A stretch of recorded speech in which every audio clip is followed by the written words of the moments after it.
Dumped up to 4 feet of snow in the mountains and up to 1.5 feet on the plains. This is the biggest November snowstorm here in decades.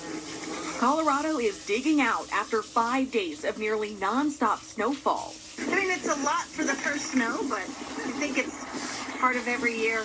Not everyone was ready. Jackknifed tractor trailers clogged major highways in Colorado, forcing the closing of I-70 and I-25 to big rigs. My colleague at CBS Colorado, Alan Janae, talked to a truck driver who was fined over $1,000 for not having chains on his tires. You know there's a chain law, right? Yeah. Yeah, and you didn't have chains. Yeah.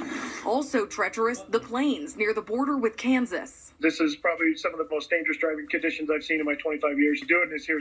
In New Mexico, officials closed I-40 Thursday, stranding hundreds of travelers for hours. These cows in a field weren't moving much faster. In Denver this week, thousands of flights delayed or canceled. But if you could get there, Colorado's slopes are ready for skiers. Many resorts opening early this weekend with up to 31 inches of fresh powder. But the snow is welcome to this region dealing with drought. But soon, most of the snow will be slush, Dorica, with temperatures expected to be in the 50s tomorrow.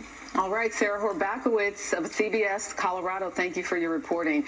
To California now, where calmer winds tonight are helping fire crews battle the mountain fire there. In just a few terrifying hours, it became the most destructive blaze in Southern California in years. CBS's Elise Preston is in the city of Camarillo amid the ruins. Elise. Dorica, for several blocks, this is what you'll see. Homes burned to the ground. This weekend, firefighters are getting a much-needed break in the weather. But for some homeowners, the heartache has only just begun.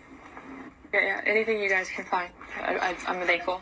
Madison O'Donnell is searching through ash and rubble for any remnant of hope. This is not a nightmare. This is my life now. The ferocious mountain fire tore through miles of neighborhoods, incinerating homes, burning down the house the O'Donnells lived in for 20 years. When the inferno swept over their property, Madison's father lost 36 classic cars.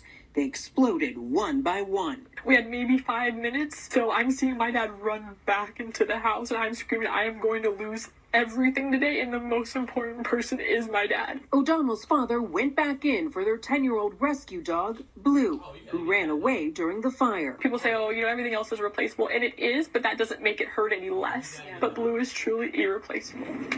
The intense firestorm began Wednesday, taking a stunning toll. Over 200 homes damaged or destroyed in a little more than 24 hours.